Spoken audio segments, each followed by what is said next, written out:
Surgery was Friday. Friday morning. Oh my gosh. They don't keep you very long. That's amazing, isn't it? So but she's a trooper. She really is. Thank you very much. Yeah, I went to, went home and they went, and of course my orthopedic surgeons in Africa on a safari. So, Come to me. his PA kind of manipulated around and got it where I could at least bend it. I haven't been able to work out since Friday morning. I can't walk. Is it a back problem or a knee problem? No, it's in the knee. It may be the joint. Miss Bowling. So Friday is your assembly, right? Friday is the assembly. And then Mr. McGuffin is going to try and get let's see how many to come. And then we made a press release today. Exciting things. I've asked some of the firemen to try to attend, so we should have some representation. Excellent. And the deputies are coming. Chief Pat is coming. Our mayor's coming. Trying to convince the mayor to do something special. Hey, Mr. Gray. Yes. Should I holler discrimination? Yes, sir. Should I holler discrimination?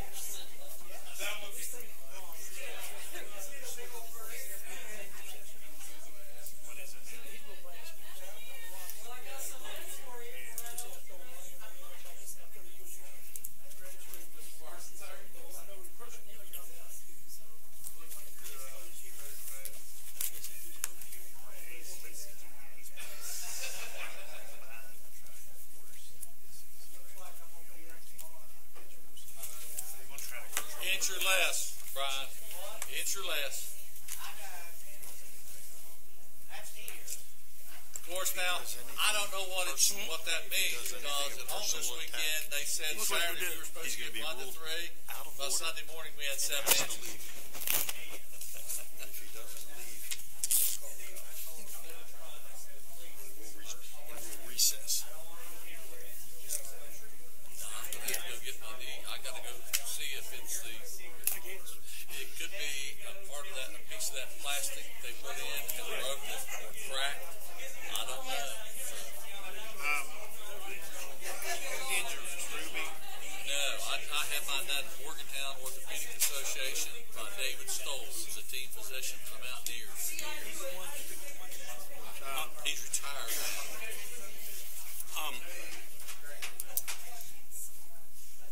Since you've been working out a lot,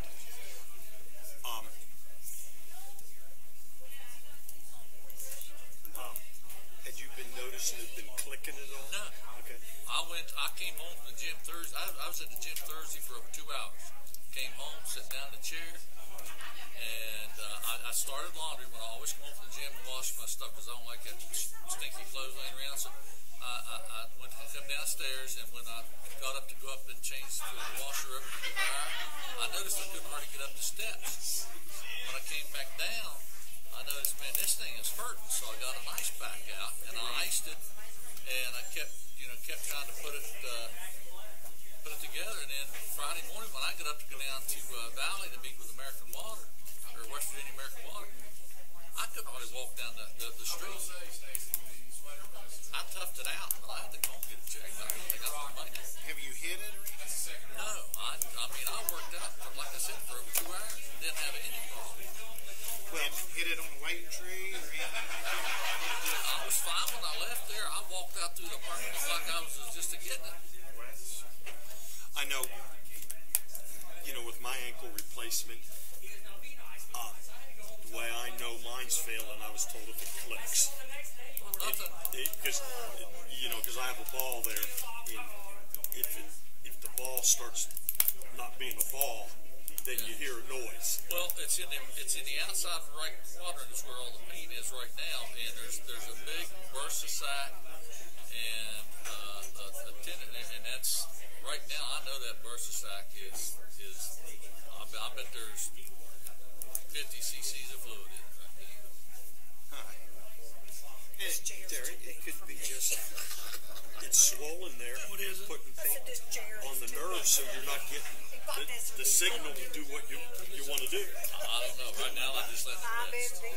So when you seen your guy? He's not supposed to be back until the first time I can get in to see him is on February the 4th, Monday morning. I either have to see him on Monday or Friday because of where I live. And so the first thing he's got is Monday, February 4th. He's not even getting back from Africa until next week. They should be done tomorrow, Thursday one. I'm starting on the kitchen. You think I don't have I told the girl there, I said I probably paid for that trip. everything in my dining So, room, kitchen, When you all going?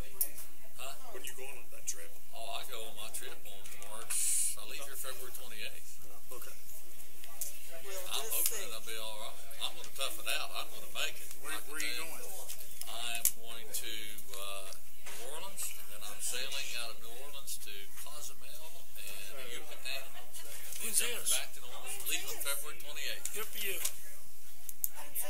Yeah, he's going to be in trouble. Him and Houkster are going. This will be the first vacation I've gone on with my wife since 2007. That's good. Good for you. When you are, yes sir. Board members? Yep. All right.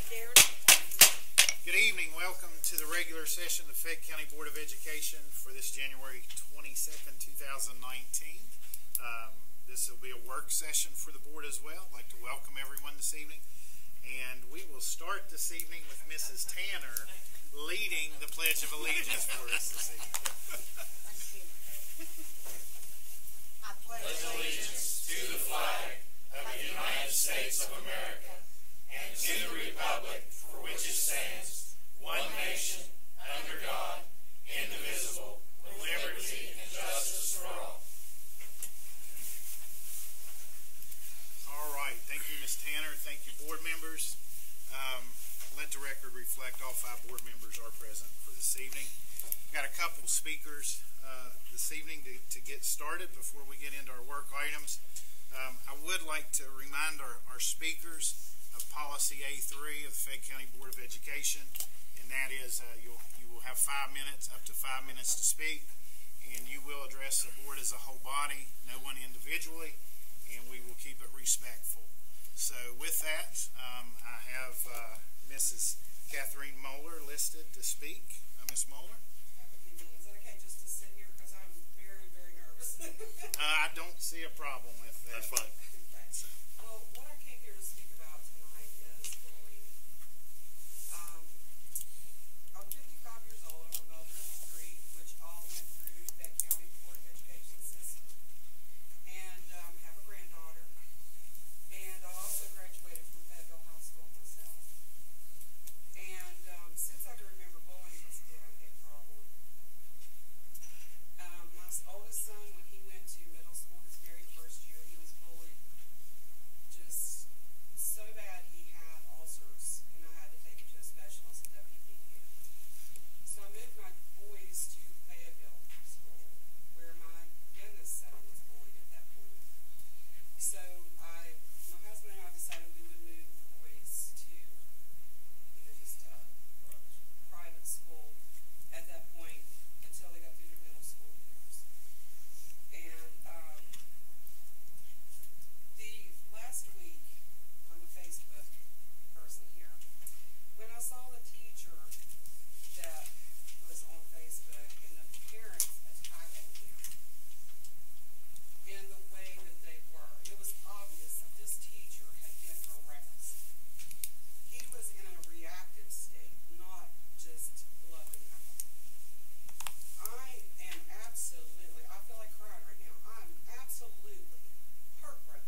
first giving honor to our Lord and Savior, Jesus.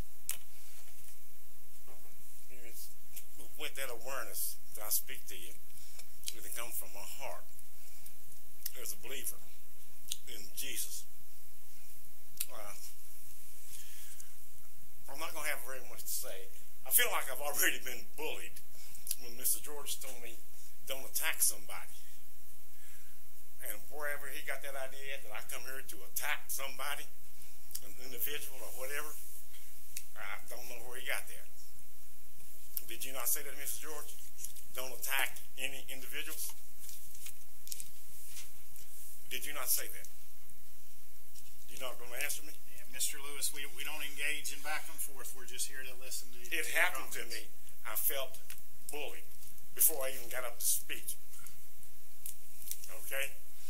I was told, don't attack anybody. But I want to attack policy and who makes policy, because when I spoke to the operator at the Board of Education, they told me I was a pain in the neck. They knew who I was, and they was tired of me calling.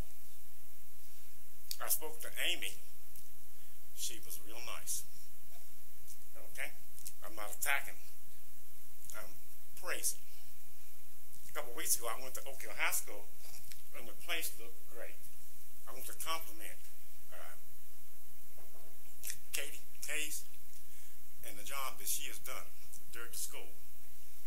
And also, in calling her, I've had pleasurable talks with Mrs. Campbell, Beverly. Real good talks. She's my neighbor, just lives down the hill from me. But I want to mention this. I don't know if these secretaries were trained to question people that call. Parents. I've got 3 grandkids that will be coming into the Fayette County school system. Okay? And I have a right as a grandparent. You know, they have Grandparents' Day. I have a right. I'm watching my time, 2:34. And I have a right to call the Board of Education, because the most important asset for our future are our children. And most of us here at my age, I'm not going to live another 70 years.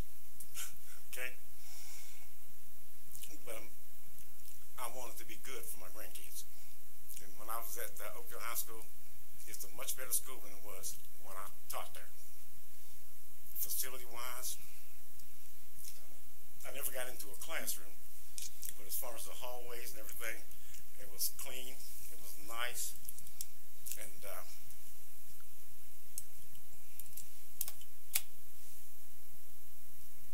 I'm concentrating because I want to make sure I don't attack anyone. I'm going to attack myself. When I worked at Oak Hill High School, starting in 1973, I helped people to steal from the football program and the basketball program. So I'm attacking myself. I'll tell you how it was done. We resold tickets. Coach Lilly called it skimming. Taking money out of the till before it ever got there. Coach Lilly called it stealing. He was a strong man. And I helped steal. Okay? And that took money away from football players, basketball players, cheerleaders. When I helped to steal and take money home. I know the statute of limitations is run out. I know I got 26, 27 seconds. And I could sit here and I could go on and on and on. But it's not going to do me any good, except to say that I know of individuals in this county that beware of. They will steal. I thought they'd retired. I'm finished. God bless you all. All right. Thank you for your time, Mr. Lewis. All right, moving into our recognitions and reports. We actually have no recognitions this evening. We will go into our 2000 series, our minutes, agreements, and contracts. None of those to be discussed this evening. Nothing from our consent calendar. We do have items in our 4000 series, which is finance. Items, just one item, our accounts payable, 4029. Ms. Ridley, do you have any comments or a report for us this evening? Okay. Board members, any questions for Ms. Ridley? Okay, moving into our 5000 series, our personnel. We have recommendations. We do need a motion. I move that we accept the superintendent. Second. All right, thank you, Ms. Tanner. Thank you, Mr. Slockett. All in favor, signify by aye. Aye. Any opposed? Motion carries 5-0. Pat.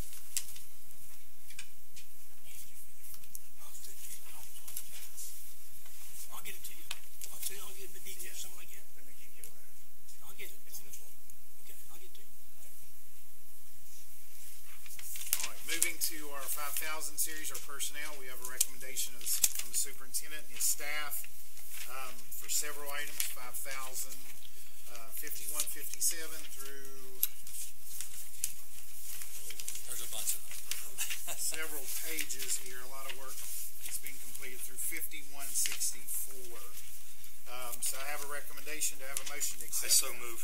Thank you, Mr. Slockett. Do I have a second? Second that, Mr. Gray. Thank you, Mr. McGuffin. Do we have any questions or comments? I'd like to make a comment. Mr. President Gray, if you don't mind. There's a lot of work went into this personnel posting here tonight. Ms. Pennington and her staff worked long and hard to get all the positions posted and worked with our curriculum team and Ms. Kincaid Klein to determine the number of positions we would need at each school, what curriculum areas they would be in, and I know that I accused them of staying here overnight on several nights to get this accomplished, but this will provide the bulk of the positions that will be incorporated into our new reconfigured school system.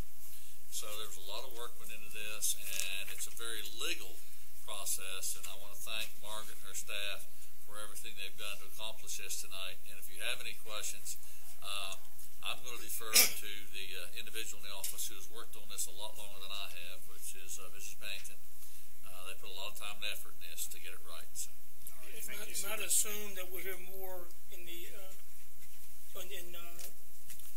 updates. Should we give you an update on where we stand? Yes, sir. Okay. Any question on personnel actions? Okay, I have a motion and a second. All in favor, signify by aye. Aye. Any opposed? Motion carries 5-0.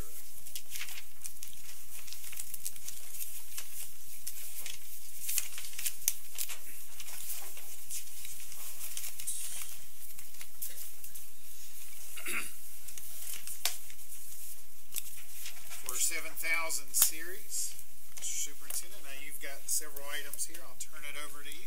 Yes, sir.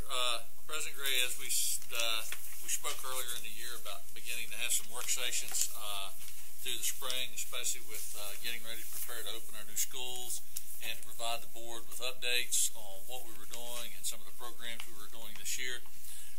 The first thing we wanted to move to tonight is we implemented our model program working with our principals in the fall of the year. And you've heard myself speak about the program. You've heard Mrs. Kincaid Klein speak about the program at various points in the meetings. But tonight, she has some people with her that are going to give you the insider view to having a coach and what that means in your school and how it helps you to prepare for, I call it the new adventure that we're going to take on here in Fayette County Schools. And so tonight she has principals from 3 of the schools, and I'm going to let her open up and introduce them as she's ready, and we'll hear from the actual working class about how model works. All right. Good afternoon, everyone. I have asked several principals today here to share their views of model from their perspective. I'll let you know that we had a meeting today with the coaches and the specialists, a mid-year meeting to kind of figure out where we're at, where we're headed. Up to this point, we have agreed upon the types of things that we feel are very solid in the work that we're doing, and I think you'll hear that as these three principals talk to you. There's a very strong focus. When you talk to a principal in school in Fayette County, the focus of student achievement is that's where their eye is on the prize. We see continuity with their process. The message of the two goals the boards have, which is improving student achievement and improving the student environment, that message is continuous across the schools. We feel very strongly the confidence of our principals has very much improved, and but they have developed a trust with their coaches. So I'm going to start by introducing Marshall to you. Marshall Bowling is only a 2-year principal. This is just her 2nd year of being a principal. I would describe her work with the MADL program of equaling a 4-year principal. So instead of the 2nd year where you're still what I call green as a gourd, Marshall is not green as a gourd. She's actually kind of bluish and black right now as a gourd. But she is more like a 4-year principal, one that's kind of in the groove of things and knows what to do, and I'll let her explain what she's done this year.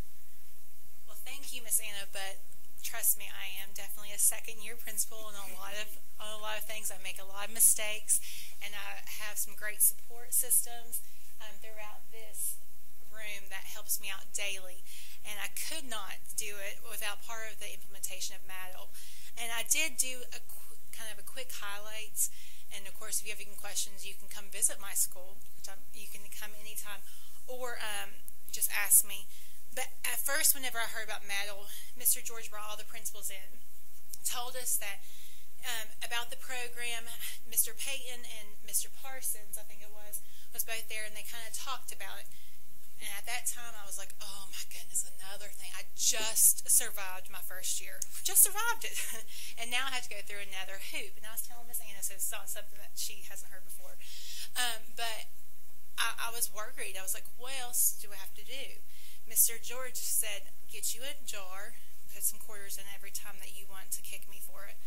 Well, Mr. George, if I had quarters, I probably would have at first. But, and I don't carry around quarters, I just have my debit card. But, shows my age. But, no, but this process has really, truly changed. At first it was, okay, this is one day, every Wednesday from 7:45, Ms. Veith is ready to greet just with me and leaving right after the kids leave as well. And that's one thing that I appreciate too, is she's committed. She works that time with me every day.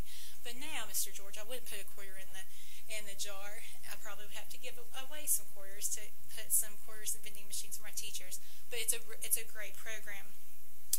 Usually mentors come in and they're just to make sure of compliance. Last year I had a mentor just like every 1st-year principal, 1st-year teacher, and just, you know, are you needing anything? How's Weavis going? How's the discipline?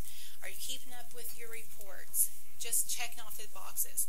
But when Miss Veith comes in, it's okay. Let's get down to data. This is my day that I'll get to look at data and be instructionally focused on what the students need. Not only the students, but what the teachers need, and what I need as a leader, and as to build POs for my staff to bring in. What professional development can they go to? And that's all come from the work from Ms. Veith. She comes in and not only talks about dad, but forms relationships. Relationships with me, relationships with some of our leaders in our community. Today she talked with Chief Pack. She talked with each kid. She knows the kids by name. And that's something that you wouldn't see, because they're for me, but as I'm in the building, she's in the building. She makes her voice present, and she makes sure that she is reining in all the instructional needs. When I came in, I came from lower grade and 1st grade to having to look at preschool through 5th grade data, 3 through 5 data. If you ever need to understand and deepen your horizon, you come on in. And there's a lot of data. Miss Dooley is the data queen, and she likes data. But I had to learn how to look at data and how to actually narrow it down specifically. And Miss Veith, with her work, has shown me. And now there's a plan. Oh, let's not wait 6 weeks into the instruction. Let's start it from ground one, from day one. Here's how the groups. Let's make instructional decisions. and let's go from there. And this plan with Miss Veith, that's Phyllis Veith, is my instructional coach. She's willing to share. So I've had to share with New River. I've had to share with other schools of how we group, and it's instructional leaders wanting to learn and wanting to improve. And Golly Bridge and I both are in the same type of structure, so where we're working on intervention together in the same type of format because of Miss Veith. See, I start talking. Good thing I have my talking points. As I say about compliance, it's not just about compliance. It's I have someone now to support me so I can support my teachers and make a plan of how to improve instructional leadership for me, instructional with my teachers. And if you have any questions for me?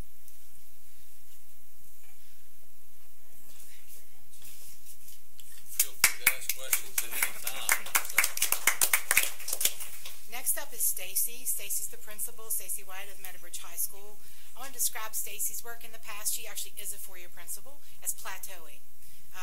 We have sung Stacy's praises. I want to tell you that Stacy's trajectory of being a principal is like really amazing. I used to tease Stacy, and I still do, that she's doing a good job as a principal, but she needs to learn to be mean. Challenging might be a better choice of words. She's never going to be a mean person. Stacy's a very nice person, but Stacy's done amazing things, and we're very, very proud of the work that she's done. And I'll let Stacy show you a couple of things.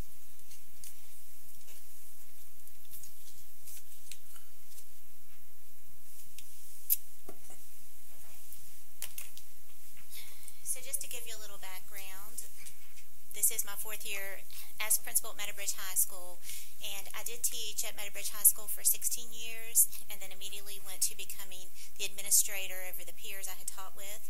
So that was a little extra bit of a challenge, and so I do feel I have made huge improvements this year. Mr. Hogue is my coach with Maddle, and his experience, it really has helped me greatly. At the beginning of the year, when he sat down with me, he just wanted to know what was the biggest improvement that I felt I needed to make. And so my response was that I needed to become a better educational leader instead of a manager of a building. And so I've had a hard time over the years trying to trust the people I work with to do certain jobs because I'm afraid that they will not get done correctly. But Mr. Hogue has helped me get through that. And I wrote down just a few examples of the things that I have done, because I always like to have proof. So trusting my employees was something that I did want to change to free up time. So I used to, well, in the area where we live, lots of times we have no-show substitutes for teachers. So I would always come in of the mornings and then be doing coverage for the substitutes that didn't show up, and so we would have to split up our students and send them to other classes. So now my secretaries do that for me. They know that's their job, and they do that coverage. That's a managerial job. My athletic director enters all of our travel tracker trips now, and he updates all those trips because during this time of the year with basketball games and the weather, games change, and so he's in charge of that. That's his job. He's doing a great job with that. I do have a facilitator this year. I have him for 2 periods, which has been a big help. And as far as discipline goes, I only deal with the major discipline issues. If we have a fight sometime throughout the day, then I deal with that. But the teachers now know that all the minor discipline issues, that he has his 2 periods that he takes care of the discipline issues. My leadership team, I do have something that I think all schools are experiencing. We have substitutes that are in our classrooms, long-term subs, that actually have a degree, but they don't have a teaching degree. So classroom management is difficult for them. So I went to the leadership team, and they have developed sort of a mentoring program for our substitutes, and they are working with the substitutes on classroom management ideas, strategies during our PLC time. That's been one of their responsibilities. Something else that the leadership team has done is they are also doing walkthrough observations, and it's allowed our teachers to see, the other things that are going on within the school instead of staying within their classroom. but it's also made the teachers that are being observed more accountable for their work because their peers are watching them. And those are just a few things that I have learned to pass over to other people. And being able to do that, it has freed up time for me to try to become a better instructional leader. I've been able to work with my coaches more this year. I'm talking about my athletic coaches, and explain to them the mission of the school, because many of them, if they went to school 15 years ago, our students are not the same as they were 15 years ago. And so explain our school mission of what being a coach entails. There's a lot of mental we just have students, and you know that they come from bad situations, and so there are many areas that a coach has to take care of the students, not just winning or losing.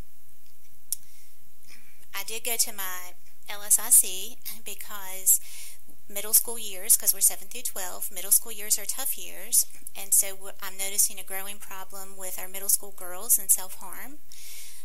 And so I went to my LSIC, told them the problem I was having, took an idea to them, and so they are going to start now. They've developed a monthly night that we're going to have for our girls, starting out with our girls, then it's going to go to our boys as well.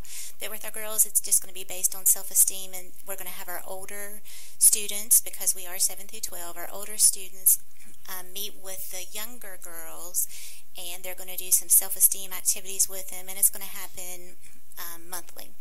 And then we want to do the same thing with our middle school boys and just teach them things of how to be a respectful person, how they should act. So the LSIC has taken that over. And then I have been able to do many more observations than what I was able to do in the past, classroom observations. And so when I met with you at the beginning of the year, when you attended Meadowbridge for our regional LSIC, I talked about some things that we were doing for interventions and student improvement. So actually, one thing from Maddle that I really do enjoy is that when the principals can meet together here at the board office with our coaches, we can share lots of ideas. That's been very helpful to me. And so one of the ideas I did take from Mr. Pettit, I acquired. But I did steal it from Mr. Pettit. But I really like it because in doing these increased teacher observations, I noticed, well, I told you at the beginning of the year, our scores are just awful. And we have good teachers and good students. So there are some things that I've noticed. One thing that our school really needs to work on is formative assessments. I walk into too many classrooms where I see teachers sitting there being very disciplined, very well behaved, and paying attention, and the teacher is instructing, but I can tell that student does not understand what is going on, and they're not raising their hand because students are not asking questions, teachers are just moving on. So our formative assessments really are something that we need to work on in the classroom. So with this newsletter, I decided to add what we're calling an embedded professional development, and what I'll do is I go from YouTube and I'll just post a video for professional development in the newsletter, and then the teachers have a couple weeks to watch it and to practice or try different ideas in their classroom, and then during PLC we meet and we discuss them. So let me show you just a sample.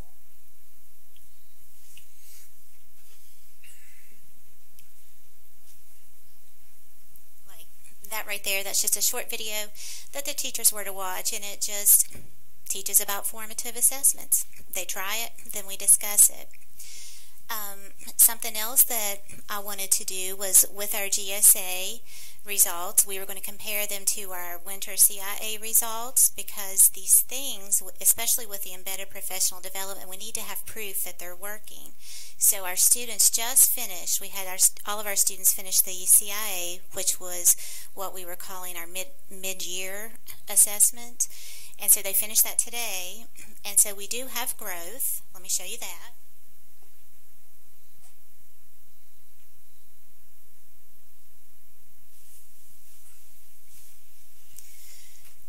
So the GSA, This is the proficiency. This would be the test that the students took last year in the springtime. It's supposed to be comparable to what the CIA is. And so at the end of the year last year, you can see our 7th graders in English were only 27% proficient. Right now, mid-year, the 7th grade English students are 37%, so there's been a gain. Our math, we were 17% proficient at the end of the year last year, and right now we're at 16% proficient, which we're not proud of, but it's only mid-year. So we feel that that has been a growth as well, because we still have half a year to work with these students. And then our 8th graders, they've already excelled beyond what their proficiency was last year at the end of the year. And for our 8th grade math, there was 6% proficient at the end of the year last year, and at our mid-year assessment now they're 19%. So we do see growth. We do see that some of the strategies that we're using are working. And and I wanted to show you one other thing. With Testive, I talked about Testive at the beginning of the year. I really, really like the Testive. We've put all of our eggs in one basket, and that's for juniors that'll be taking the SAT. And so this is one of the reasons that I really like Testive. Let me show you that.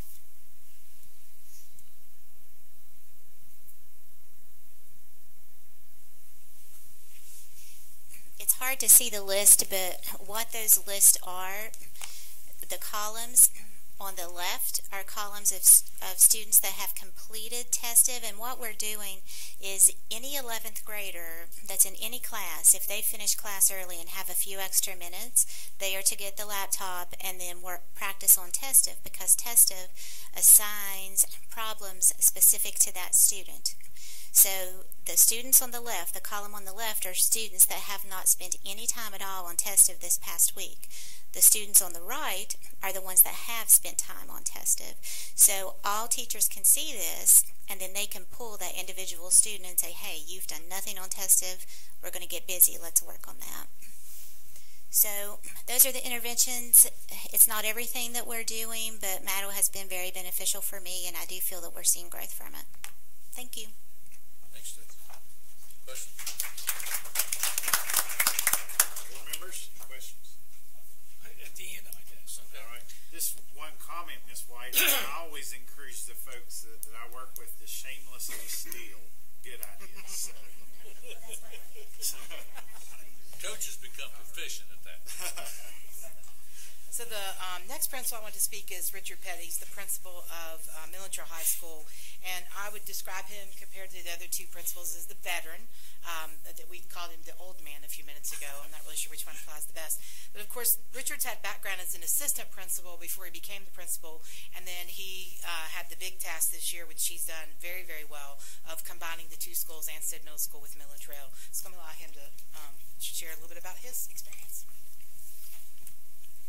I feel like I need to clarify something first, because I completely stole that idea off of my Matto coach, so I guess that kind of fits, doesn't it? And I also want to say, before I get started in the Matto part, you have a lot to be proud of with the administrators in your county. I get to work with them all the time. I am one of the older guys now. I blame that on Mr. Christ. He got me started early, so that makes me an old guy pretty young. But I work with these guys in principals meetings, and when they say, when Ms. Klein talks about the growth in the short period of time, it's true. They really have, and they really care about their schools, and I think that's important for you all to know, because I know you don't see that all the time. But specifically to Matto, Ms. Klein asked me to kind of speak about it, and my first thoughts were, in what ways did that really impact my school? And I have 3 good points, and I'm going to make this short. I don't have nice, pretty presentations or anything, but my first point is it required me to do progress monitoring. So I made sure that working with my Matto coach, he keeps me focused on the things that we feel is important as a school. You know, we create goals, we have action steps towards those goals, and he keeps me focused on the decisions that we make tied back to those goals. It's sometimes easy to get tied up in the nuances of our job, especially when you're bringing 2 schools together, to forget the real purpose you're there, and that's to educate kids. And the only way you're going to educate it is to progress monitor it. If we expect it and we don't monitor it, it's not going to get done. The second piece is the self-reflection piece. It required me to not only self-reflect personally in my growth and what I do as a principal, but also to reflect on the growth of my school, which ties back to the progress monitoring piece. And the last part, and probably honestly the most important part of the MADL process for me, has been I was paired with Scott Lampton, great man. He has brought a lot of experience and expertise to our conversations, and that has really allowed me to grow in my decision making and what I feel or what we feel at Mill and Trail is important in moving forward. He's also taught me to cut out the stuff that's really not going to be important, that's not going to drive my school forward, and to focus more on the things that truly going to matter. And you know, you don't get those outlooks without some experience and expertise in the field. So, you know, young principals, people starting off, those are things you learn along the way. So it's really nice to be able to sit down and have a conversation with someone that has experienced those processes, experienced the challenging things, and kind of cut it out for us so we don't have to go through those experiences. We can just kind of cut through the chase there. But those are the most important parts that I feel that's been important to Mill and Trail. Any questions? What you title the third topic as? Expertise and experience. Board members, I think this is our last principle. Got one more? Okay. So we'll hold our questions till you have. So first of all, before I introduce the last principle, I want to thank the board.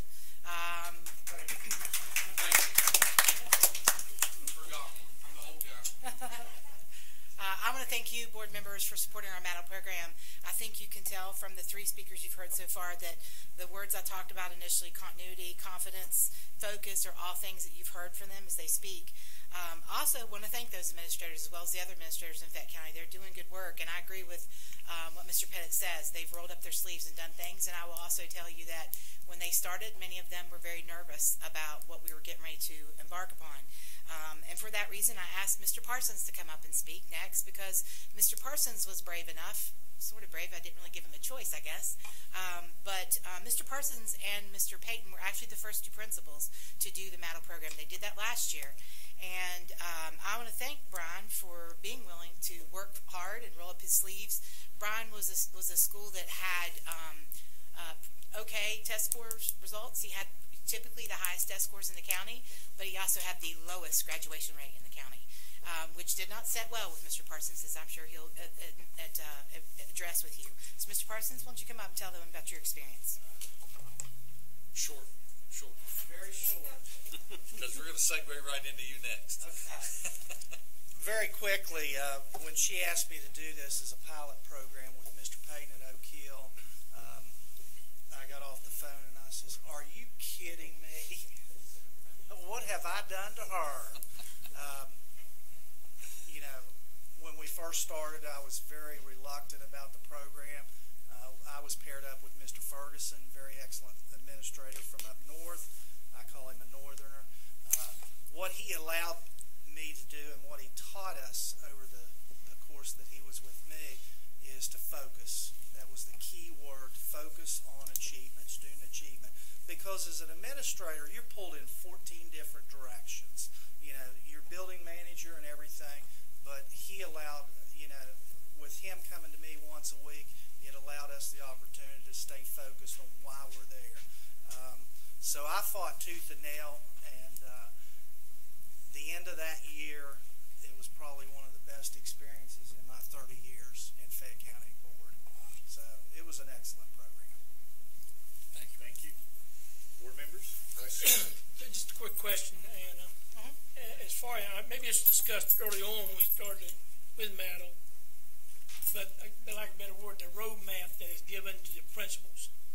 Is it developed with them and looks at their weakness and strength instead of that's not one blanket program?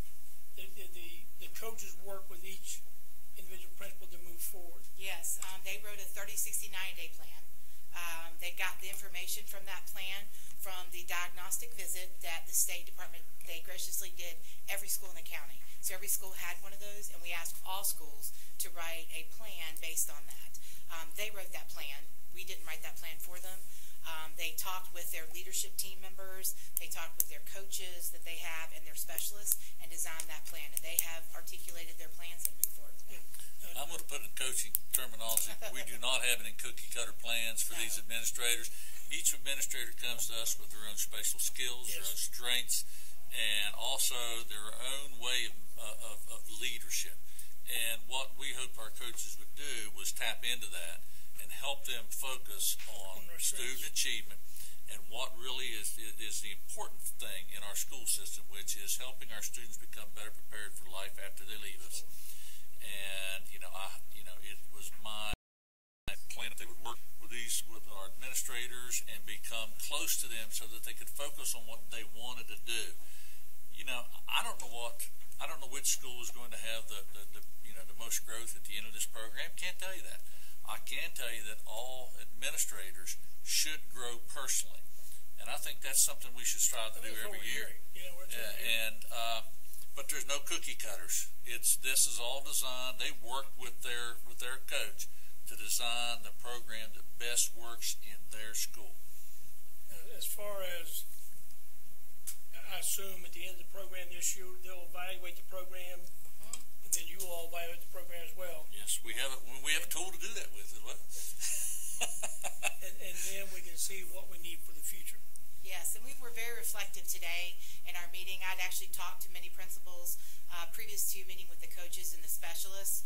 I wanted them to make sure that they knew what were some of the challenges that the principals were feeling. Staying in their office, for example, was one that we want to try to tweak and get out into the classrooms more often. Many coaches are in that process, but a couple haven't quite made it there yet. So that's one of the nice things about a program like this. You work really hard, as one of them talked about being reflective. We do the same things here. We reflected a lot today about any kind of messages that the central office might have not got quite clear, and we've got a couple of things that we want to work with them in the future to clear that up. So it's very helpful. This model we're working with, if we see at the end, we see some growth, and we feel that if we continue, we'll see more growth. It's built to where it's an ongoing process. It will. It's self-sustaining, is how I put it. It helps drive instruction. And what I would like to make a comment about our staff. The people that come to work with us come from various parts of the state. Kanawha County, the Northerners, they refer to him. Another friend of mine, which is not all that far north, and then some other. But it has generated enough discussion around the state that what used to be Old RESA 2 has already asked if one of our instructors, which is Mary Lou McCormick, if she could go visit them and explain the program to them. They're looking at it, and it's my understanding that the State Department, the Department of Education, has now gotten enough samplings about it. Patent on it then. Well, I told them it's not proprietary because, like all good coaches, I stole bits and parts of it from everywhere I've been. But the State Department is now looking at it to see if it's something that they can adopt as well. So, we're very proud of what we've done, but all we did was come up with what we feel was a mechanism or a tool to give our administrators. We didn't give them a map that says go from A to B. What we asked them to do was to improve student achievement, and they're figuring out how to do it on their own. I can't tell them how to do it. I can't make them do it.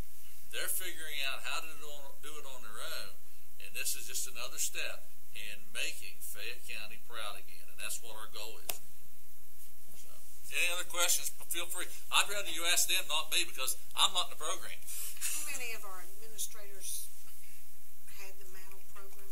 All of them, or part of them? No, the board wisely decided that we should focus in on those, on some select groups.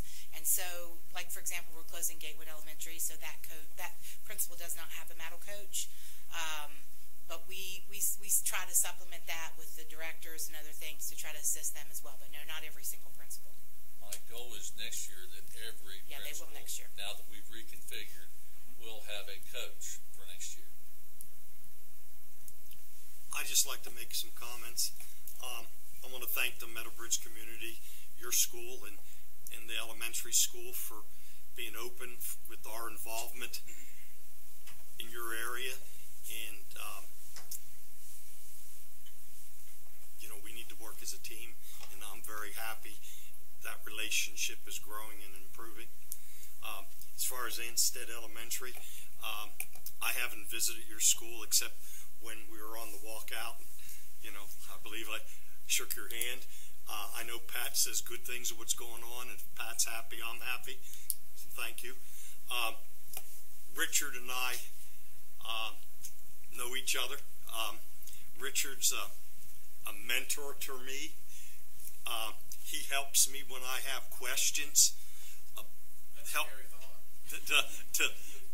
To when I don't understand something that might be going on at another school, I ask him, what policy is and how he's a success, and that helps me as a board member. And Richard, I thank you.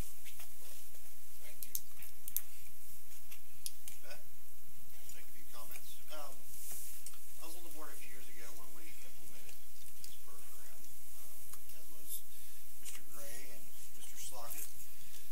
When we first implemented the program, we really didn't know what to make of it. It was uncharted territory in Fayette County.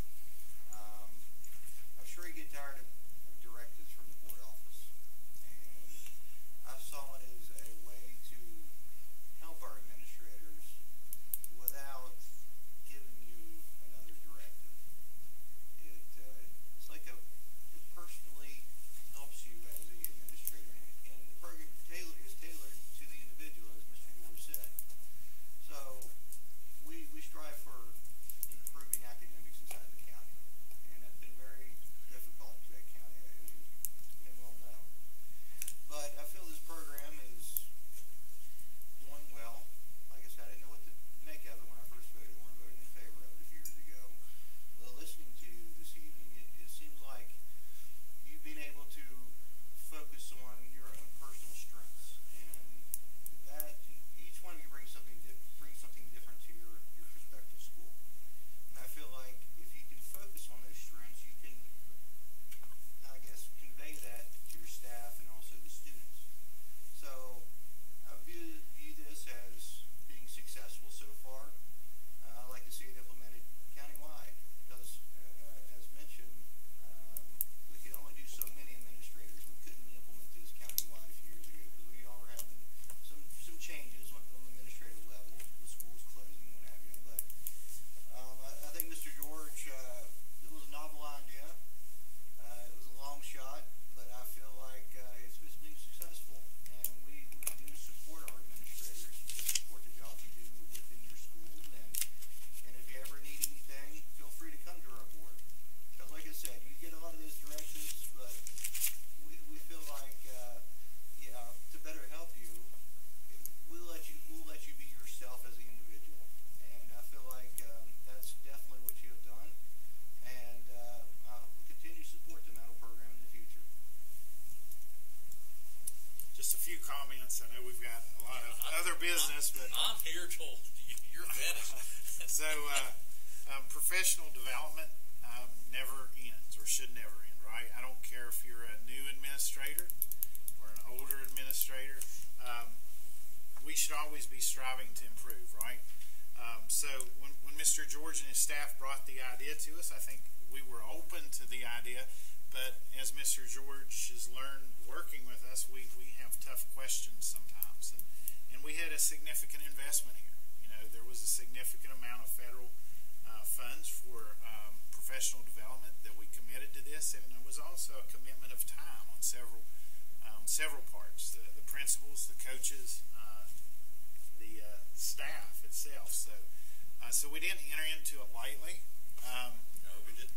But to hear this evening the feedback and the specifics that each of you brought, I think is encouraging.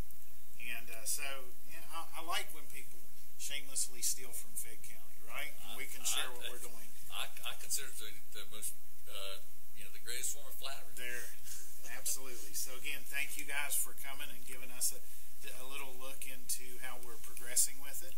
And I think it's been a very good look and some good insights. So thank you. Mr. Parsons back up. Is it all right if we let the principals go? Because they tell me they have homework tonight. I think that'd be fine. In fairness, maybe we'll crossplay. We gotta get back across the bridge. Thank you, guys.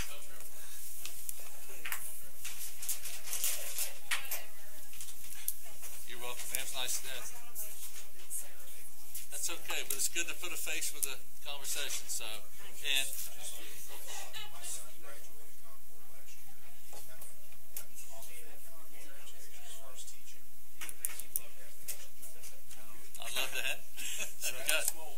Okay. All right. All right. Not a problem. Maybe he's substitute. We'll probably find him a spot.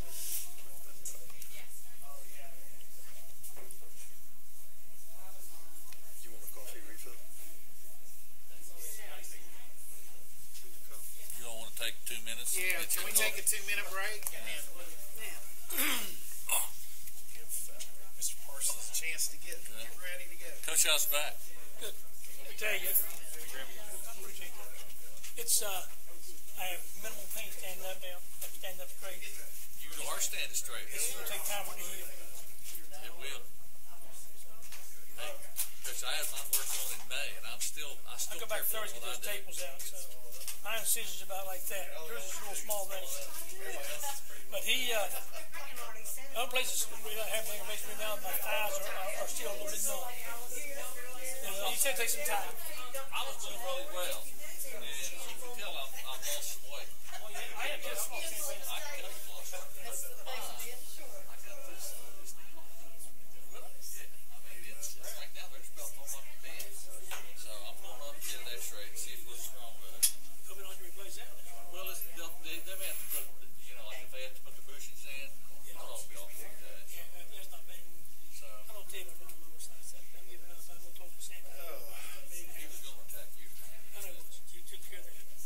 I know what he's doing. He jumped me yesterday. I don't care what he says. He's all your He called me and he pulled me. He's not going to attack you guys. I saw him in a state tournament about 9 years ago. I didn't realize. Spoke to him. He was drunk. Let's get some reason.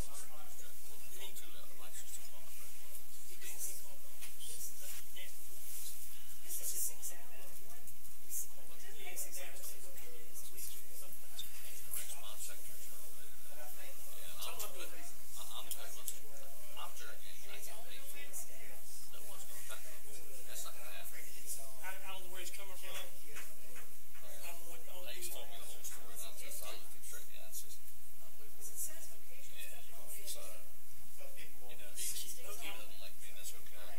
He's a little more list of people. Well,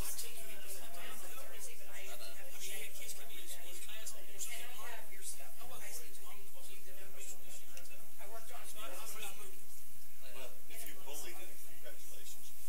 I think you just reinforced the policy. he's not the first person I've ever bullied. If you take one look at me, you can tell I was a professional. And I readily admit that.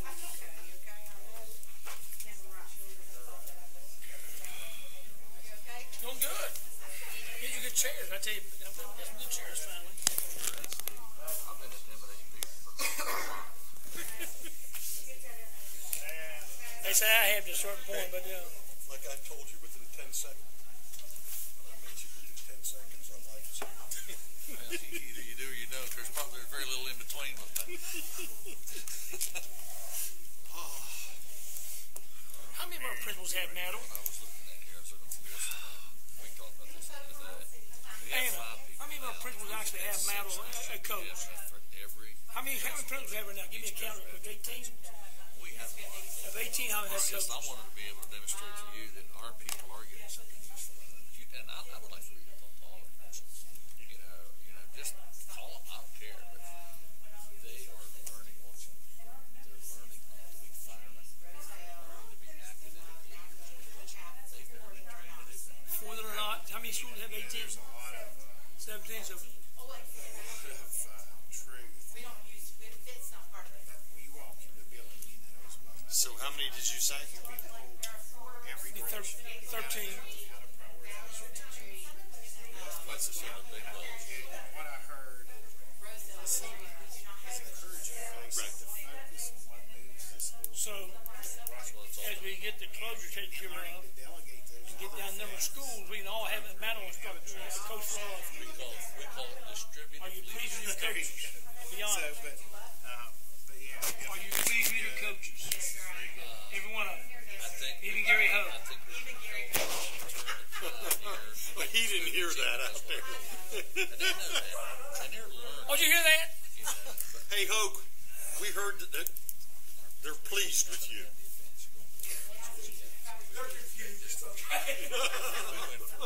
They tolerate him. Like the rest of us.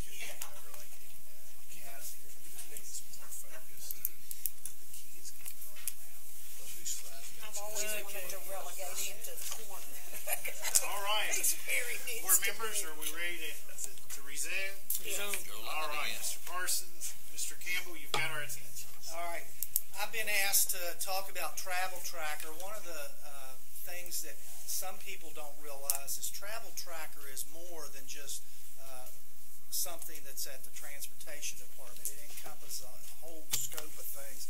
And that's why I asked Grant to very briefly describe what all his part encompasses, and then I'll go into all the travel trips and athletic trips. Okay?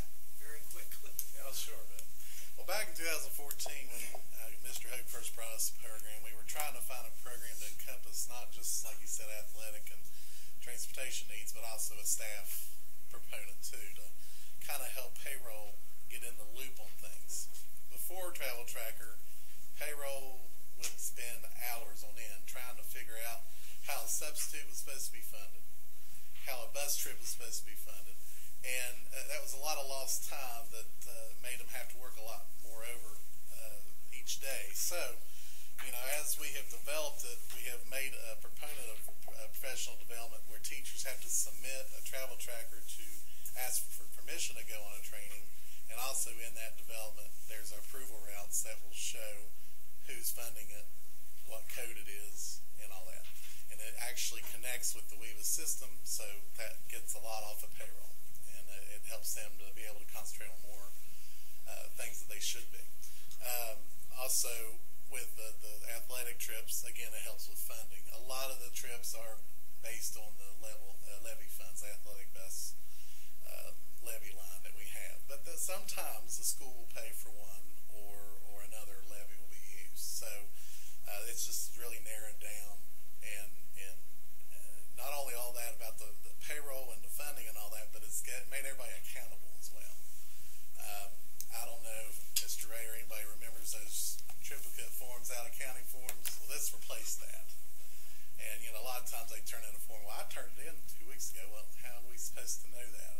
It's not in my hands. So this has replaced that to where it makes everybody accountable. And also a principal can look at a certain day and say, where is that teacher today? I don't see him as sick. So they're able to look once here and see what training they're at or what bus trip they're on. Okay. Hey, Grant, as far as what comes to you from the school base, who has to approve that?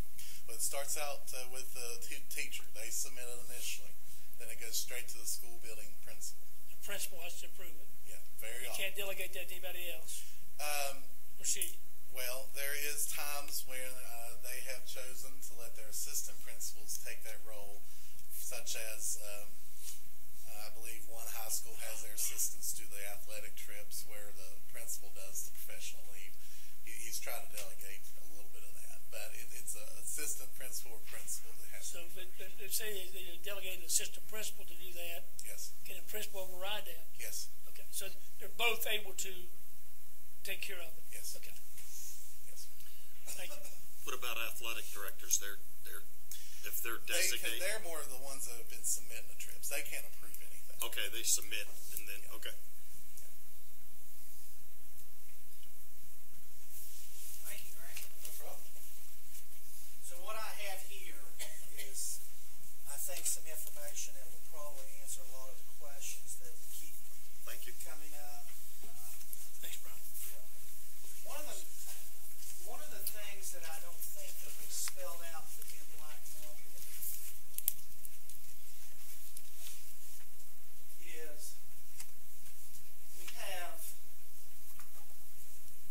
this is what I put together.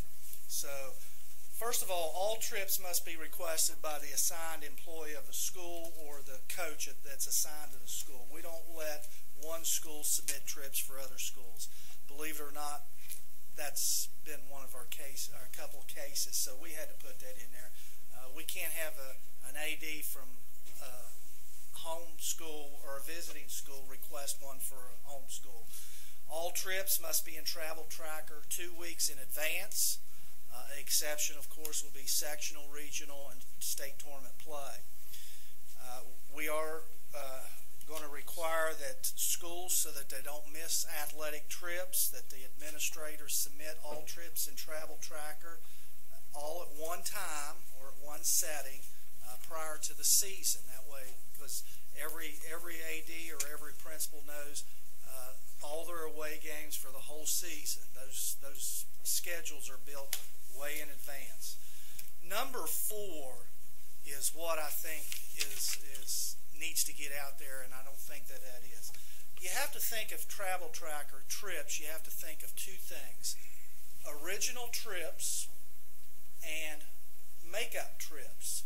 Original trips have to be in there 14 days prior. Any makeup trip, you don't have to put in another trip request in, because it's already in there. It's the original trip. It's just not being played on a specific day because of a snow day or whatever. So those are makeup days. So any school wanting to change an original trip due to a cancellation does not need to submit a new trip request. Therefore, they don't have to meet that 14 days. All they have to do is the principal or the AD, and Coach and I have talked about this. Coaches can't call over to transportation office and make these requests. Only an AD or principal needs to do that. We will make those up. Okay, you don't need to wait 14 days. For example, tonight, if there was a blizzard and we canceled all these games tonight, those coaches would not have to wait 14 days to reschedule tonight's trip. That principal or AD of the school affected would first check with the visiting or the home school and say, hey, what day can you make this up? They say, okay, we can make it up this Saturday. All right, let me check with transportation, see if we can get it arranged. They call us in the morning. We look, we see if everything's a go, and it's assigned. It's simple as that. They don't need to submit a new trip request, because it's really not a new trip request. I've got a question real quick on that. That's one of the things that I need to emphasize with our administrators, is because once an original trip has been in there, it's already been through the approval process. All the approval levels, it says it's a go. So it's a go whether it's played on Tuesday night, Wednesday night, or Friday night. Yes, sir. Then what are the coaches all upset for? I think, and that's what I'm saying, number 4, that's why I don't think that it was ever in black and white. And that's why I wanted to put it out in black and white and talk to you guys tonight. Good. Brian, let me ask you a question on number 4. Yeah. And it more likely doesn't happen in the spring with softball and baseball probably, is that a lot of these schools are in conferences. School A is to play out of county school. It rained out. They want to play them again. School say, I can't reschedule because I got to play a conference game now. And the school A, our school, finds another school playing their place. A trip's 14 days, or is that? No, a trip's a trip. A trip is a trip. We don't care where it goes. We've changed locations before, Coach. Okay. We've done that. So the thing with Travel Tracker is your original, in the 3 seasons, is having your original schedule in 14 days prior. And any trip, whether it be a field trip or any trip for the school. Yeah. And let's say that as August 15th, they turn in trip for the fall. And then at the beginning of September, they find out they can play another game or pick up a game and play, let's say, a JV game. 2 weeks. Does that have to have 2-week notice before they can play it? Yes. Or that AD or principal has to contact me and see if it's doable to make sure I haven't assigned. It's an added game. Yeah. It's a new game. It's a new contest. It's a new trip. A lot of times JV, the school may call and say, hey, I can't play JV. Then he called 2 weeks later. Hey, guess what? I got enough kids out now. I can play. And that's what we talked about in our work session in December. Remember, we said 4 days. I assigned trips That could be twice one a of week. those. Okay. Yes, it would be in one of those situations. Okay. Because what I want to emphasize that they've been doing that all along. The only problem is that, you know, when you get on a trip that's on a short notice like that, I want to clarify this just specifically so that people don't think Brian is trying to not schedule games. Sure. What happens is we have X number of drivers, we have X number of substitutes, we have X number of buses. If we already have buses that are leaving because of the distance we have to travel to play games, if we have X number of buses leaving the county prior to the dismissal of school, and we get a request for an additional bus to leave, and we don't have an open substitute, we have to ask them to move that trip or leave later. That becomes an issue simply because of the number of drivers and the number of buses. Now, we're fortunate here because I know that in the past, Mr. Hoke, Mr. Warville, and now Mr. Parsons are all working to keep our number of substitutes up. There are counties that are neighboring counties that they're not even sending out some of their trips because they don't have drivers. And that's the purpose for number 6 in there. That's the reason we're asking all of our schools to schedule their games or leaving after 4:15, but we will allow 1 to leave early per school. In the season? In the season. So if I'm Midland Trail, I have 1 opportunity to leave before 4:15? Today. Each day. Each day. Each day? Each day. Okay. And Coach, the reason that, like he said, I have to make sure that I get all my evening runs covered to get kids home from school. And if I'm pulling a regular driver to do it, you know, if I'm like here in the Fayetteville Center, you know, we have 8 buses here. If I have 4 trips leaving out before 4:15, I can't get those kids home in the afternoon. That's why we had to throw number 6 in there. And until we can get an influx of substitute bus drivers, and it's a state issue. It's not just a Fayette County issue. And from what I've been told, we've been fortunate. We're setting pretty good right now. I've heard that at the ESC. Yes. And as a former coach, I will tell you that, as I told Ms. Henry, that we sometimes fabricate the truth about what is going on with the actual system so that we can make it work in our favor. And I was a former coach, and I've done that. Number 5, so now you understand that I assign twice a week, so we're talking those 4-day gaps. I can't reschedule a trip within those 4 days, okay? Once drivers have been assigned, for example, this morning I assigned for next week. So this morning I assigned for Thursday, Friday, and Saturday of this week. I've already assigned those. I can't have a coach come to me tomorrow and say, hey, I want to play Thursday. It can't happen. Can he come to you tomorrow and say, hey, I lost a game at Wednesday night, and Thursday, can I schedule for Saturday? I will work it in. You'll try to work it out. Yes, absolutely. Yeah, I'm like Mr. Slock. I think some people out there need to be educated. Yeah. Yes. And that's why I wanted to show this to you tonight, is because I don't think, especially number 4, I don't think it's been put in black and white before. Okay. The second page is that calendar that I went over with you in December's meeting. You know, that just shows the process of everything. You know, how I assign. I assign every Monday morning, every Wednesday morning and every Monday morning for the following week's trips. And the last 3 sheets is what a trip request looks like. That's what coaches and ADs see when they go online and they fill out these forms. To give you an example, I accommodated a school. I won't mention the school, but they called me Thursday and they says, Brian, we had a conference game that we'd like to play for this Thursday. Can you make it happen?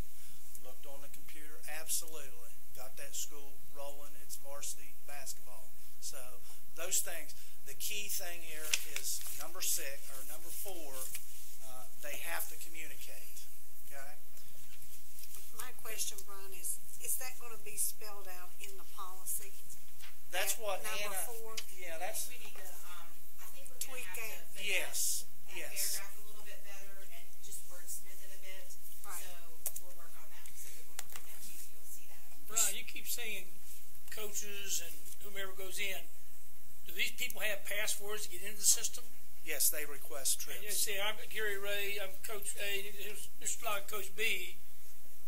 If I'm making a request, you know it's me, not another coach in my Yes, school. because it tells me who submitted the request, yes. Okay. If someone gives I out the can password, same one. I can see the whole thing. When a coach puts it in, does it go to the principal for final approval? It goes from the teacher or the AD or the coach to the principal, So the principal can visualize and then send it on. and then it comes to me, and then it So goes, you know it comes from the principal final approval. oh, it comes to the principal. And you know that of it. Yes, Okay. yes. And I want to address the question Ms. Tanner asked. What we would like to do is to bring you a sample policy with the language that we get based upon the comments that we have, and then bring that in for your approval before we ever decide to move forward with it. Majority of your comments so far are just like Mr. Preston said, it's a misunderstanding of the 14 days. Because I think coaches, a lot of our coaches are out there thinking, okay, if I cancel tonight, I got to wait 14 days before I can make this game up. That's not been the case since I've been there, and I've been dealing with Travel Tracker through Gary for 2.5 years now with this 14-day policy. It's never been the case, and I always knew that. But I have to keep reminding myself I have new administrators that are young and really don't know the history of the policy. Brian, I have Communication. We need to make certain that it's communicated to the coaches. Yes. I have a couple comments and a couple questions. Okay. I've heard some concerns from bus drivers in the sense, let's say a trip is scheduled for 8 hours, and they bid on that trip, and it turns out it's only a 4-hour trip, and they say, well, it's a 4-hour trip. I wouldn't have bid on that job. I would have bid on the 6-hour trip that was actually a 6-hour trip. How can we get the people that schedule the trips to do a better job of really telling you how much that trip's going to be so it's fair to the drivers? Luckily for me, I have that experience because I was a coach for 15 years in the system. So I pretty much know how long ball games usually last. When I see those come across my desk and an issue arises, I contact the principal and I say, hey, we got a problem here. You need to make sure that this doesn't happen again. So I do address that. Okay, good. Let me throw some numbers out at you right quick. We didn't always have this system. So before we had this system where we required all the trips to use Fayette County buses, all of our students are now required to be transported by Fayette County buses. We averaged, and this is what I found out from Mr. Ho, working with him, we averaged about 350 trips a year for a school year before requiring buses. This first semester, so that's August through December, through Christmas time, we had 380 athletic trips and we had 275 field trips. So right now, and we're a little over half finished, we have 655 trips. So we're probably projecting between 12 and 1,400 trips in a year. So that's pretty phenomenal. Other suggestion, Brian? Yes. New drivers. I know, I'm older and I'm not very computer savvy. Okay, my brain cells don't work that way, and we have not as educated people being bus drivers, and we don't know how computer literate they have. I think we need to make sure, particularly on new bus drivers, that they understand how to bid on their bus trips. What I made it a point to do with our bus drivers is I was over there for about 3 months, 2 months, and I noticed that we didn't have any computers in the bus garage, and I have a nice lounge in there, and I requested from the tech department, and we now have a small computer lab so that they can come in there and they can do their, because they're required to do online training. They come in there and do online training, and if they ever have issues of where they can bid on buses, that a lot of them do them in there. So, yeah, we give them guidance. Explain real quick, briefly. You know, they're put online, you put them online. What is the responsibility of the bus drivers? If they don't get online and look, shame on them. They can do it from their cell phone, too. I mean, they know they have, it's their responsibility to get online. You don't go around and say, hey, right. They don't get on and look, shame on them. They have to bid on the trips, okay. Yes. That's where that accountability comes in. Yeah. As far as accountability, I just want to make sure we all know people make mistakes. It's what I call human error. It's the nature of what we are, okay? If a coach makes a mistake and says, I forgot to schedule this, and he goes to his principal and it's never been scheduled and it's 13 days instead of 14, I want to make sure that that principal isn't scared to get his hand slapped and not call you and not enter it, even though it's less than 14 and the kids get penalized, okay? And we all know that's going to happen. And it does happen. Right. And I just want to make sure that everybody understands that bottom line is we're going to make this work to the best of our ability, that all kids receive the benefits to the best of everybody's ability, and if something happens, kids don't get penalized. I want to qualify on that statement, Mr. Slater. I don't think in the 4 years that I've been here that we've ever punished anybody by not sending a trip out. We have worked around cancellations, weather. Now, if it happens on a Saturday and there's a winter storm warning out, I'm going to tell you one thing. That decision rests with one individual, me. When I cancel that bus trip that day, it's not going anywhere. And so I'm not punishing kids. I'm acting on the best advice of the National Weather Service that on a winter storm warning, our buses are not leaving the terminal. It's not safe to put them out there. We wouldn't have school. So if we don't have school, we're not going to have athletic events. But we will reschedule. But I don't think that I can recall 4 years with 3 different transportation directors that we ever said, no, you didn't get it in on time, so you can't take that trip. That's always been worked around. And, if that message is out there, I'd like to speak to the individual who put that message on. What I hear tonight, this evening, is that Ryan Parsons, who's responsible for transportation, he can do anything in his power to make kids have the opportunity to participate within the realm of your authority. If the AD or the principal contacts me. Yeah, absolutely. I'm pleased with that. I do. Any other questions? Thank you, Mr. Parsons.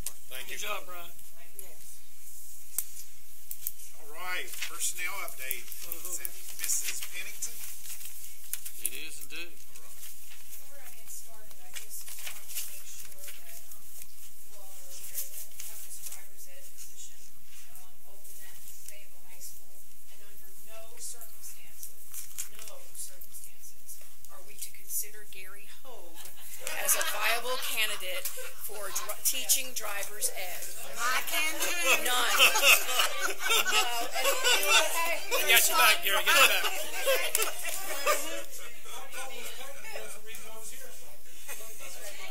Number one, he had a birthday, so he's older now. And number two, he's a terrible driver. Hey, Gary, I still get no respect. So, Gary, if you're here to address, they're not going to consider you.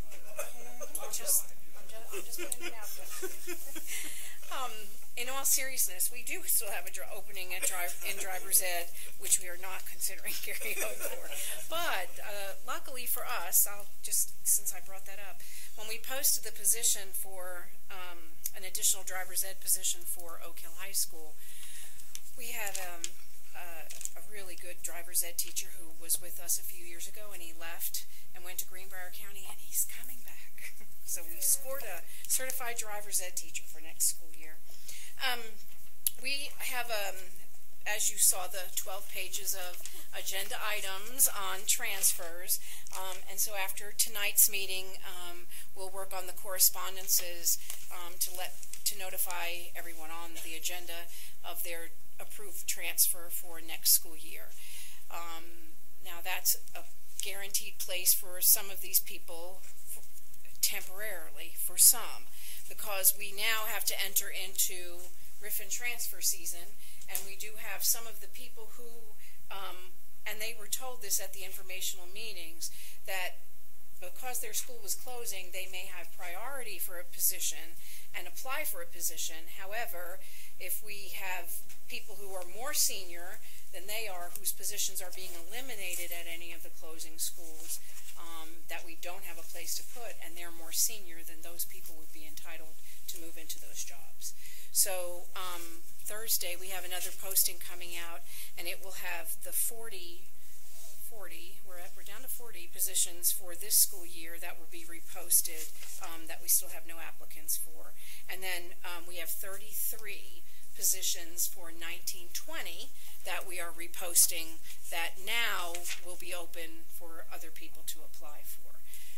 What you do need to be aware of is that there are people on that list that, as positions are now open to everybody, may decide, well, you know, I took that grade 1 position there, and yeah, but there might be a job down someplace else that I want, and so there's still, the dominoes don't stop falling until, well, they don't stop falling. So they continue until we get everybody in a chair.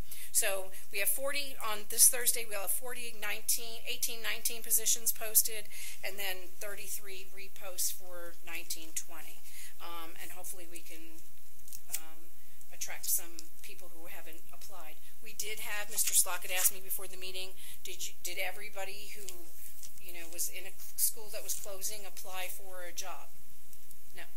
And early intent to retire is not due until March the 1st.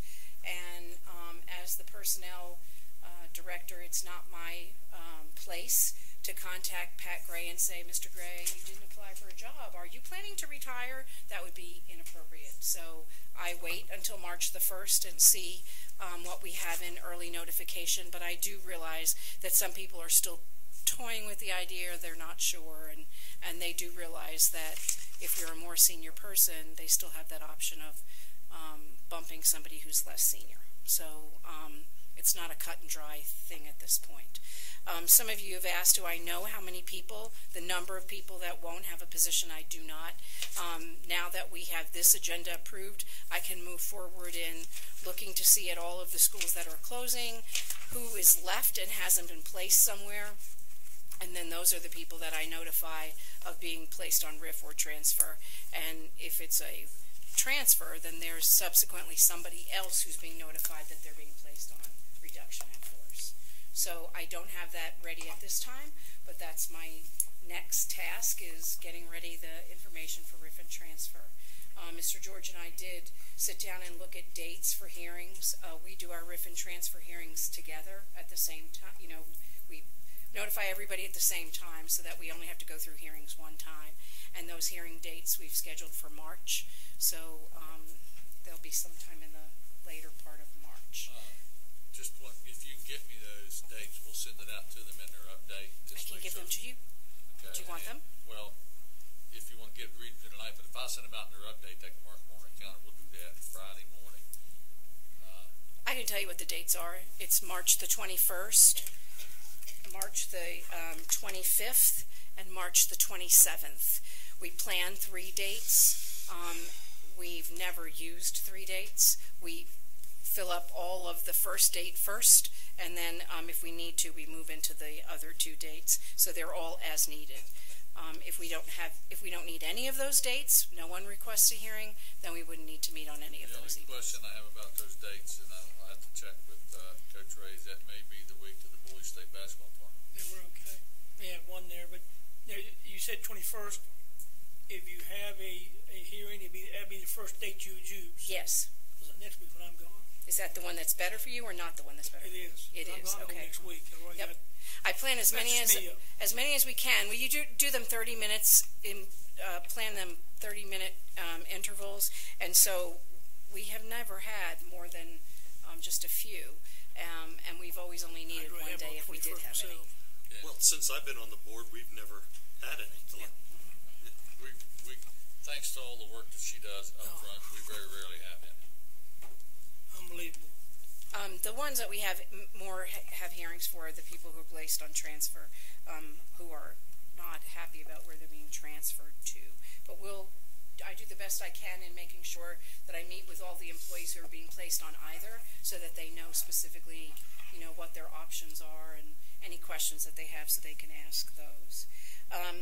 The other big thing that comes next is Mr. Parsons is still here, and we will place all of the bus operators from the 3 bus centers of Oak Hill, Fayetteville, and Valley on transfer because their bus routes are being realigned.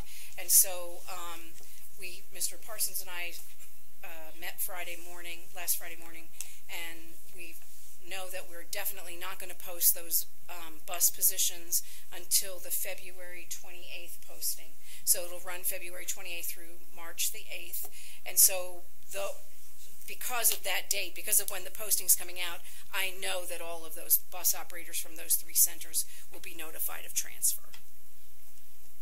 That's not to say we won't have a job for them, because we're not eliminating any bus runs. So everybody will have a bus operator position, but it may not be the run that they have currently. So will there be separate RIFT and transfer hearings for service personnel? No, we do them all at the same time. We notify everybody at the same time, and if they request hearings, I schedule them as first come, first serve. So whoever requests a hearing, and if yours is the first one I receive, then that's the first one I schedule.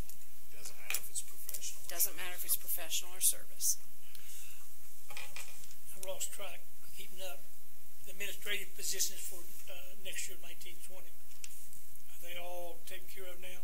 Well, we have them filled, and we believe we're still working with our attorney to make sure that we are good to go on the recommendations, but we need to notify people from this evening. So we had those 2 additional positions that we posted, one for Midland Trail and one for Oak Hill, and so we weren't sure where we stood. Oh, they're already posted. They've already been posted. You filled them tonight. Filled tonight. What we're trying to do is, No, they were actually filled. no, they were filled 2 meetings ago. Yeah, 2 meetings. They were filled. The additional administrators. Oh, they're all full. yeah. Additional at Midland Trail and one We did additional at Oak Hill. Crouch, and we did the lady at Gatewood going Oak Yeah, Hill. but I thought those were filled positions we already had. Maybe, no, okay, I got you. They We're all full now. Yes. Okay. So our next step, like I said, will be our bus operator positions, and we'll post those. And then those will be, then after that, at RIF and transfer time, we also notify all of the people holding extracurricular athletic contracts for the schools that are closing, that those athletic contracts are terminated because those are outside of your regular employment contract. And so once we have all of those notifications made, then in the spring, sometime in April, we'll start posting the athletic positions. Couple questions. I assume everybody we approved tonight already know that was on the agenda, correct? Yes. Okay. Is everybody as happy as can be expected, or are we going to have a problem child or 2? No, I believe most everything is okay. There's today we realized that there was a recommendation for a social studies position where there's a more senior applicant somewhere else. So we'll take care of that at RIF and transfer.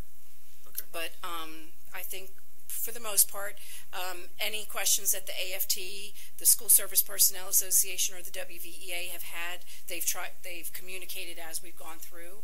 If they've had questions about a matrix or specifically how a position was filled, then we've tried to answer those questions as they've had them. One thing I will caution you on, Mr. Slockett, never play the what-if game. You can't win it. Yeah. I was just going to ask a what if. Can't win.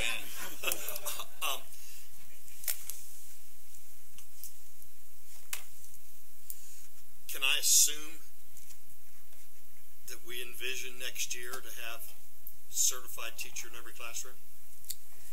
Well, you have 33 positions being reposted for 1920 now. So I can't venture to say we'll have them all filled. I believe we'll have some special education positions specifically that won't be. And I also think it's possible to have a few elementary positions not filled, which we have elementary positions open now. Used to be you could get an elementary teacher anywhere. Used now to be, it's very difficult. Used to be I know that elementary she's was actively easy. recruiting them. Special education teachers, I only know of about 3 counties in the state that have the majority of their special ed classes that are filled with certified teachers. You know, I'm more concerned with, are we finally closing the gap on math, English, sciences, upper level sciences, and I think that Mrs. Pennington has been able to do that, especially because we have fewer schools to spread the staff around on. Trying to give you a guarantee that we're going to have every position filled with a certified teacher. I don't know one superintendent in the state that's crazy enough to make that statement. Okay. Understand. And the only other thing I will say, the parent who spoke this evening, who indicated how difficult the job of teaching is. It's incredibly difficult. I mean, it is an incredibly difficult job that gets harder, it seems like, every year instead of getting easier. The tasks that teachers are faced with it's monumental, and every year it's a little bit more, a little bit more that they face and a little bit more. So we're doing the best we can. We've got 13 people in our alternative certification program, and 5 of them have completed the program, so they're fully certified teachers, and they're licensed. They all, when they are in alternative certification, they have applied for a license and have a license that is as valid as a license that somebody else holds at that time. Okay. Don't forget to mention that we're entering into an agreement with Glenville State College on homegrown teacher program. A homegrown teacher program that Glenville is trying to combat the teacher shortage with a program, but we also placed I placed 3 student teachers for Glenville State, which we've never had student teachers from Glenville before. So they're in music and phys ed, and those are not areas that we typically have big needs, but I hope they broaden your horizon as well. It's more in math and science. Yes. The issue is, but like anything else, they tell you that kids go in math and science, they can go somewhere else and make double what they make in teaching. Sure. And that's just that's has that problem. That's part of what makes it difficult. Any other questions? Doing a good job. Nice work. Remember, Mr. Hogue is not to be out in a car. I like the way he's doing here now. We'll have to drive him home. Miss Pennington, in the fire service, we have a saying, if you can't fight fires anymore, you make them a truck operator. If they can't drive a truck anymore, you make them a chief. Okay? So I guess if you can't drive, you make them a director of transportation. You know what I mean? So, it's Parsons. You've relaxed to it. Yes, I can. More than you know. All right, so very good update there. Our last item under the superintendent reports is revision of attendance zones. That one is for me, and these items are just this discussion tonight, and I'm not going to get up and stand, but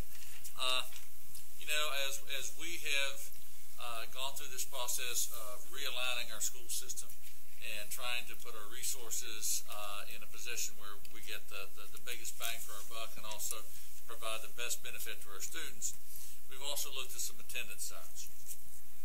And we've established the attendance zones where, the temporary attendance zones where we'll ask for your final approval here, but it's where we're going to draw the line between Midland Trail and Oak Hill for the students that live on Route 60 and 61.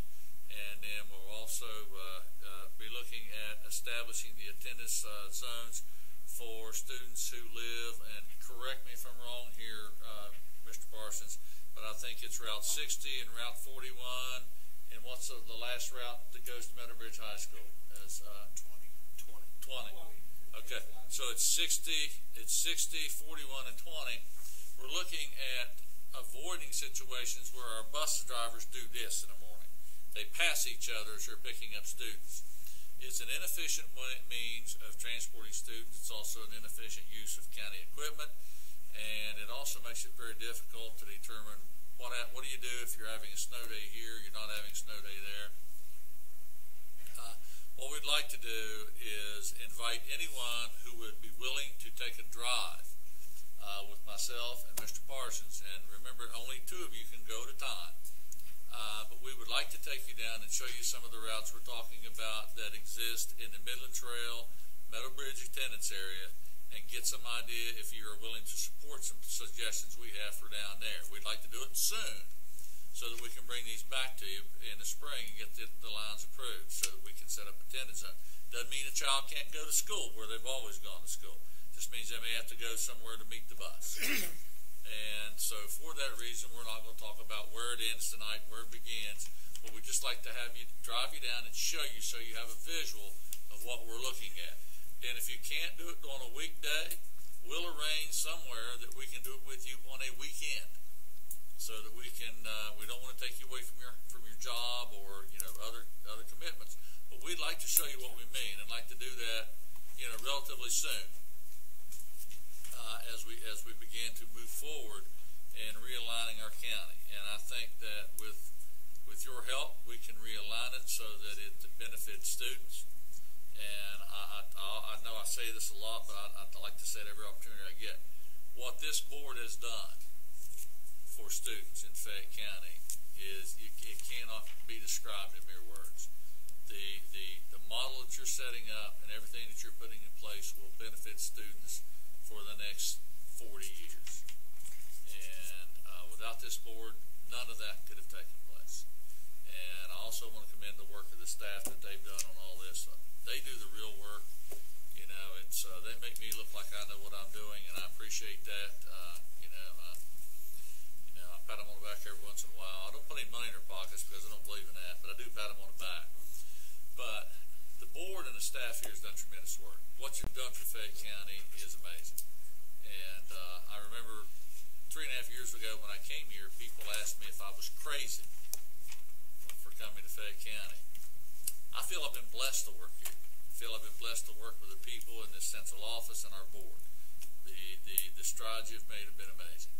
With that, I'm going to ask you one more favor tonight before we entertain going home or turning the meeting back over to President Gray, is that we need to hold calendar hearings. They're mandated by the state.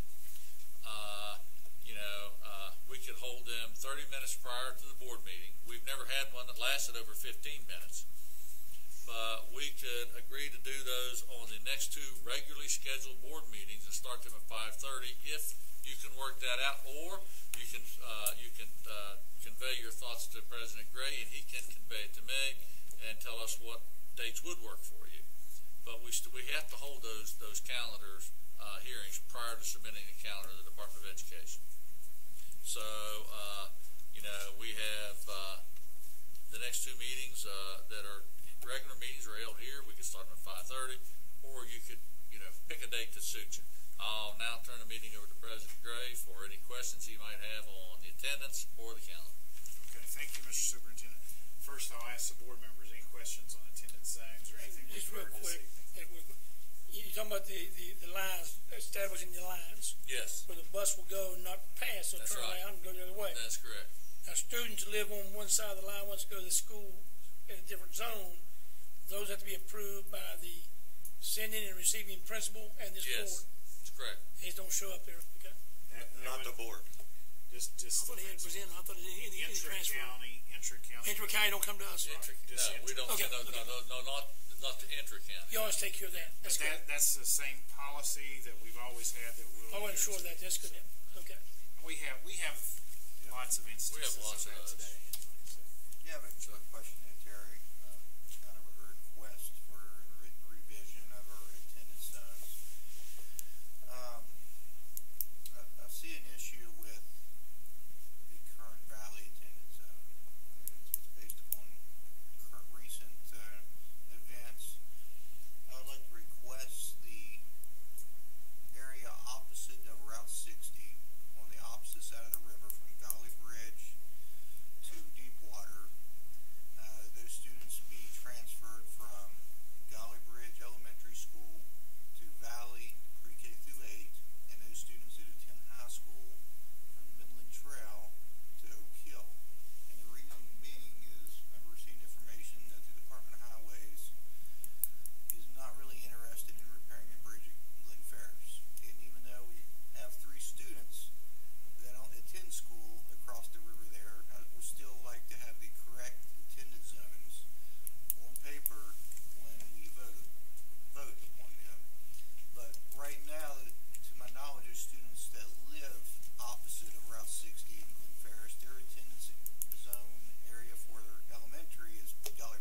before there's a bridge that serves that area again.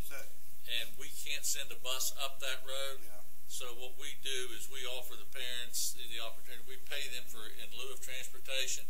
And you're correct. It would be much easier to take those students down the river to the valley than trying to get them back over to the Golly Bridge side. To make perfect sense. And that's not an unreasonable request, and we can work that out and have it in our proposal when we bring it to you. I just want to have that on paper when we vote on it, so it reflects the recent events that have taken place in the valley, so the schools will go to the appropriate schools, because there could be students in the future come out of that area. There could be. So I just want to make sure when we vote on it, it's and it is not conducive to bus travel. So Mr. Parsons can work on that, and we can have that ready for you when we get here. Are we going to have points of personal privilege? Not tonight, it's a work session. Okay. You had points of personal privilege for the last hour and a half.